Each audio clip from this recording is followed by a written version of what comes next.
Putz, Dev, dando os primeiros passos em API com Rails e quer integrar com alguma outra aplicação, por exemplo, um React, e se perguntando se tem algo que você deveria se preocupar em colocar, em fazer, proteger, e a resposta é sim. Aqui é o Chita. Se você gosta do conteúdo do canal, curta, compartilhe, comente, se inscreva. De tudo isso, bora pro vídeo, bora continuar com a aplicaçãozinha que a gente estava fazendo ali em Rails API dessa série. Vamos abrir ele, né? E vamos ver como é que ele estava. Beleza. Tá ótimo. Terminal, novo terminal. Limpa. Rails S. Beleza. Vamos abrir aqui o Insomnia. Se a gente bater nessa rota, tudo continua funcionando. Beleza. O que eu quero trazer aqui é algo relativamente rápido de fazer, porém não é tão simples e eu tive alguns probleminhas na hora de exemplificar o seu funcionamento. Por conta disso, eu achei um artigo muito interessante que vai me ajudar nessa parte aqui. Vou deixar os links do que eu utilizar aqui na descrição e bora lá. Bem, primeira coisa que eu tenho que falar aqui é sobre CORS. Eu vou usar esse carinha aqui, esse artigo da AWS para comentar um pouco e o artiguinho que eu achei para poder exemplificar como demonstrar ali, dar um exemplo mesmo de como funciona. Para isso a gente vai ter o nosso Rails API, não é o foco do vídeo aqui, mas eu vou criar ali uma aplicação rápida de React para consumir ele e a gente vai ver o probleminha acontecendo, beleza? Então, seguinte, quando a gente faz aqui a nossa API, a gente tem algumas formas de bater nela e como vocês sabem, como a gente não está com RB, etc e tal, a gente não tem algumas proteções que já vêm de padrão lá, como o CRFS, Cross Request Forge, não vou lembrar, CRSF Token, se eu não me engano, que basicamente protegem a gente de alguns ataques. Claro, se você usa HTTPS e tal, você já está protegido de alguns ataques, por aí vai. Mas o essencial aqui para a gente dizer, CORS, que seria Cross Origin Resource Sharing, que é basicamente poder dizer para quem a nossa aplicação considera confiável em receber uma requisição. Então, por exemplo, você tem um front lá e aqui tem um bom exemplo, aliás. No passado, quando a internet eram novas tecnologias, aqui, o CSRF, o problema de CSRF acontecia. O que acontecia? Um exemplo, uma aplicação de banco. Você entrava, se logava numa aplicação de banco, um atacante ou um site externo te enganava ali com uma nova tab do seu navegador. Digamos que você entrou em um site malicioso lá e ele te enviou para uma nova tab. E aí ele vai usar os seus cookies e suas credenciais, que já estavam logados nesse banco, para poder fazer movimentações e requisições não autorizadas para o banco real. Então, por exemplo, você entrava lá, se logava no banco. Isso fazia um cookie, por exemplo. E aí esse cookie era a sua autenticação, que você não precisava mais passar usuário e senha para navegar no banco e pedir as coisas. Então, quando você entrava num site malicioso, ele sabia que você tinha esse cookie e ele te colocava lá para processar uma requisição para o back do banco real com o seu cookie. E aí de repente o front do banco não é o front que você está utilizando e esse front que você está utilizando é malicioso e está enviando suas requisições para lá, para o banco, e ele fala, bom, como é que eu protejo isso? O próprio back do banco vai saber que está vindo de um domínio diferente e vai falar, opa, não conheço esse cara, não é o meu front, não é o meu React, por exemplo. Essencialmente é isso. Claro, tem alguns detalhes. Quando a gente fala isso, a gente está falando de navegador. Cadê? Os browsers modernos já, por default, ele já bloqueia o Cross-Origin Requests. Então, se a gente usar aqui no Insomnia, ele vai evitar uma requisição extra que ele faz no início de preflight, para saber, e não é nesse aqui, aqui no da Amazon, ele faz uma requisição de preflight primeiro, para saber se ele tem acesso àquele recurso. Aí, tendo acesso, o navegador vai fazer a requisição real e receber a resposta com o dado de fato. Então, os navegadores modernos eles já estão protegidos quanto a isso. Vocês vão ver que ele vai bloquear a minha requisição quando eu fizer de outro domínio. Porém, como eu disse, como você está no localhost, se você subir outra aplicação também no localhost, não vai aparecer. E foi aí que entrou esse carinha aqui no meio. E a gente vai subir ali um Reactzinho, colocando em outra porta, batendo na nossa aplicação. De tudo isso, a aplicação é fácil. Então, course é importante, vai colocar um React, alguma coisa, define esse cara e vamos ser felizes. Eu vou aqui passar nas partes importantes e bora lá para a mão na massa. Então, tá aqui no nosso 3000, não vai funcionar de agora que não tá de pé, tá bom? Primeira coisa, se você fez o Rails New com API lá, only, ele já vem com esse carinha aqui, se eu não me engano, pronto e configurado, pronto e com arquivo já criado, então você não precisa se preocupar. No nosso caso, a gente fez o normal, então não tem. Então, eu pego essa gem, rec course, vamos aqui no nosso gem file, vamos adicionar ele, vou colocar aqui, course, vamos colocar aqui o nosso endereço de onde eu estou tirando, para poder achar depois se precisar, beleza. Vamos dar um bundle install para instalar. É bem simples, bem direto ao ponto, straightforward.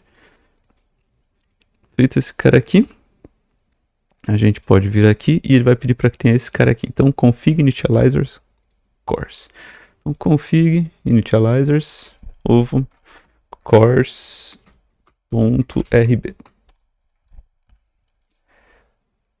Podemos pegar esse cara aqui. Vamos colocar aqui. Dar um enter. Mas vamos comentar ele aqui por enquanto, porque eu não quero utilizá-lo. Daqui a pouco a gente já vê. E essencialmente é isso, para ter a rec course no nosso sistema bonitinho. Tá bom. Então agora eu vou aproveitar esse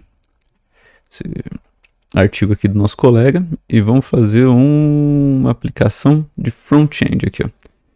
Então, npx create react app client. Vamos aqui no nosso sisteminha e eu vou colocar ele, mas vou colocar nosso como react client. Vamos ver se ele vai colocar tudo bonitinho no seu lugar certo. Aqui, React Client, está criando as coisas. Então, ele vai... também ele vai utilizar o Axios para fazer uma requisição. Poderia usar só o fetch ou XML e HTTP request, se não me engano. Mas vamos usar o Axios para seguir o padrãozinho aqui que está bonitinho. Ainda está instalando.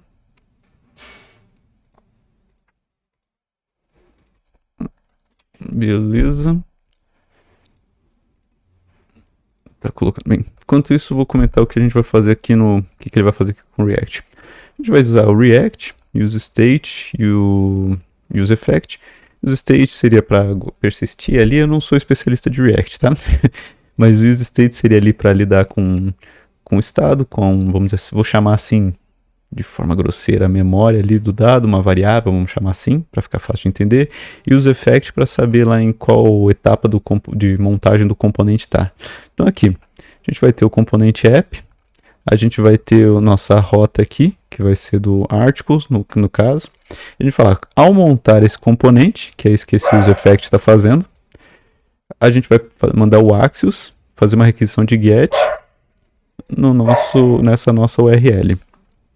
Então, o nosso resultado, a gente vai pegar os dados e guardar dentro da variável items. Então, esse set items serve para guardar dentro de items. Por isso que a gente usou o useState, que vai começar como um array vazio aqui. Beleza. E aí ele vai ter aqui um catch erros para a gente poder saber se deu erros e poder ver lá no console que vai dar errinho de course. Beleza. De tudo isso, o que ele vai montar de fato, de HTML, vamos dizer assim, é esse carinha aqui, que é uma div com H2, uma div e com map. Então a gente vai percorrer os itens que estão nessa variável que foram pegos lá. E para cada um deles a gente vai colocar uma div com ID, title e content. Só vou mudar esse carinha aqui. Essencialmente é isso. Beleza. Então tá lá. Se a gente for aqui então em React Client que a gente criou, não deveria criar aqui dentro, mas vou colocar aqui só para facilitar, porque é só para visualização. A gente tem aqui o app.js. Todo esse cara aqui de dentro não me interessa, eu quero bem igualzinho o que ele está fazendo, e a gente só vai modificar uma coisa ou outra. Então, esse cara aqui é na outra linha, esse cara aqui é outra linha, esse cara aqui também é outra linha,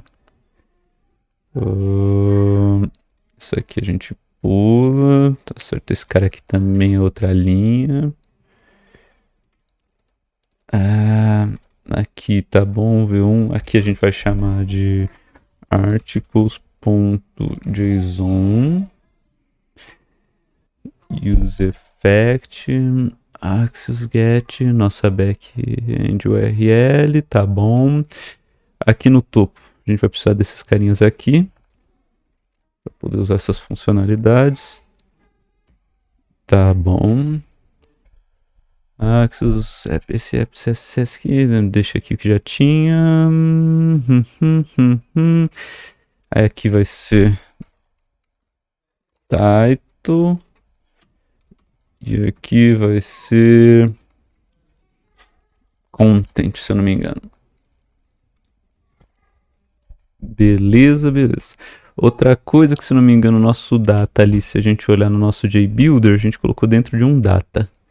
Então, se a gente vier aqui, API v1 articles, a gente colocou dentro de uma chave data aqui, ó.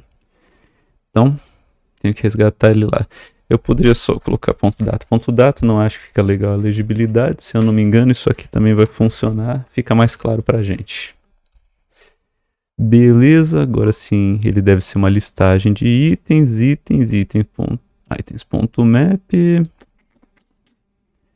Tá quase bom. Esse cara aqui tem que dar um tab, que eu não gosto dele assim. Esse cara aqui pra cá. Esse cara aqui vai mais um. Esse cara aqui tem que estar na outra linha. E esse cara aqui. Junto com esse cara aqui. Aliás, esse cara aqui e depois esse cara aqui. Pronto. Assim fica um pouquinho mais claro o que está acontecendo. Então aqui a execução de código JavaScript, aqui são os itens que foram salvos, percorremos e para cada um deles a gente vai gerar uma div com esse conteúdo aqui de item. Tá bom? Ele provavelmente também vai reclamar que precisa de uma key, que deve ser aqui, se eu não me engano. Então ele vai dizer que é a única, então key a gente coloca que vai ser item.id. Beleza. Dito tudo isso, vamos testar e ver se sobe isso aqui. Então, Rails S, eu vou fazer até no outro. Então, nesse cara aqui, Rails S menos P 8000. Por que eu quero colocar no 8000? Porque daí o nosso Reactzinho ali vai subir na 3000. Rails S, beleza. Então, aqui, em vez disso aqui, a gente entra no nosso front. Esqueci de instalar o Axios, né?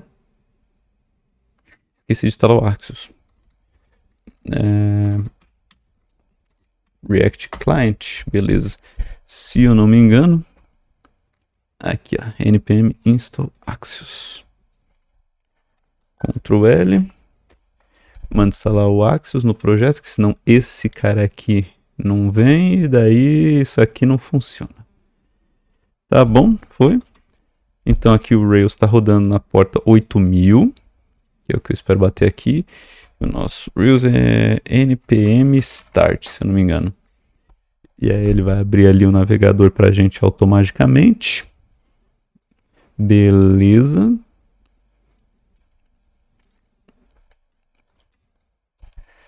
Tá lá. Apesar dele ter dado problema de cross origin, vamos tentar fazer de novo sem ser assim. Vou abrir uma aba anônima, por certeza que não tem cache nenhum. Vamos colar, dar uma olhada, perfeito. Pode ver aqui deu problema de cross origin.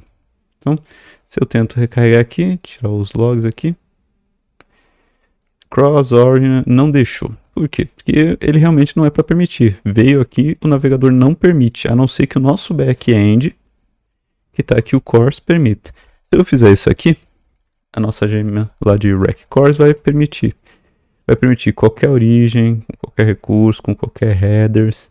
E no caso aqui, eu acho que eu vou colocar o delete para a gente poder mexer mais para frente. E aí eu tenho que permitir. Permitir quem? Vamos olhar aqui. Localhost, na porta 3000. Então eu posso vir aqui, tirar isso aqui, colocar http, localhost na porta 3000.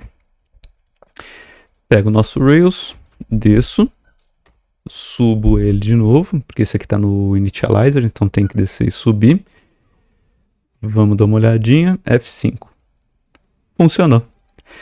Pô, mas tá no localhost, né? E eu permiti a 127.0.0.1, que também equivale ao localhost. Vamos ver o que acontece. 127.0.0.1. Viu? Ele protege exatamente. Falou, eu só vou deixar de um domínio conhecido. Então, a gente aqui teria o nosso back, ele vai ser, o nosso front vai estar no domínio do front.com.br, rodando na porta, sei lá, 80. Claro que aí seria legal, seria o HTTPS, trocar a porta lá, etc e tal, mas é assim que você define qual é o front confiável. Então, se a gente voltar aqui, eu tinha falado ali que o 127 não está protegido, então a gente pode vir aqui, colocar agora http 127.0.0.1 na porta 3000. 127, beleza.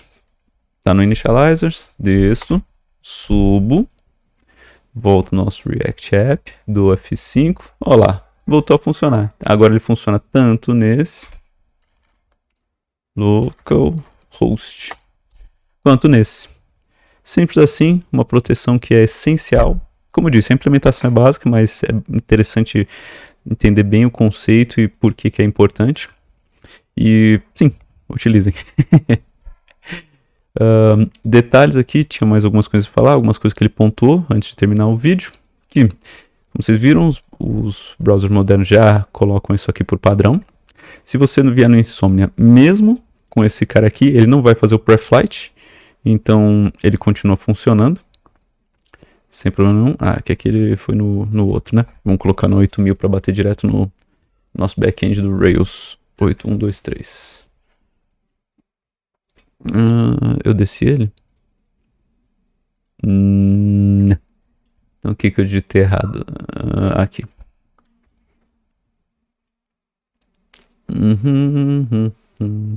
Faltou API.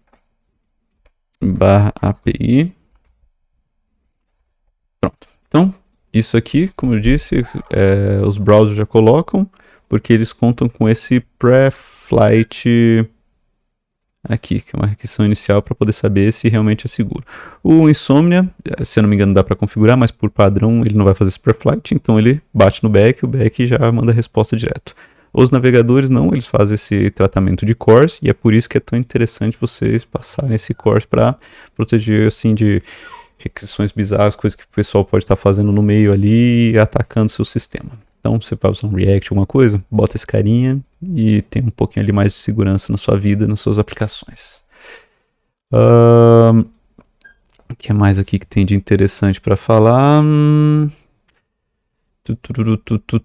Sim, isso aqui. Ele diferencia de domínio, protocolo e porta. Como vocês viram, mesmo estando no mesmo aqui, localhost, etc e tal, só de ter trocado de porta 3000 para 8000. Então, o back está na 8000. Aqui, ó. Mas o front está na 3000. Então, na 3000 ali, ele já identifica que já é algo completamente diferente. É bom se atentar a esses pequenos detalhes. Dito tudo isso, eu acho que tá feito. Fico muito contente de ter passado esse conteúdo, porque isso aqui, apesar de parecer um detalhe, é muito importante para a segurança da sua aplicação. Então, eu considero como um passo essencial. Até o próximo vídeo.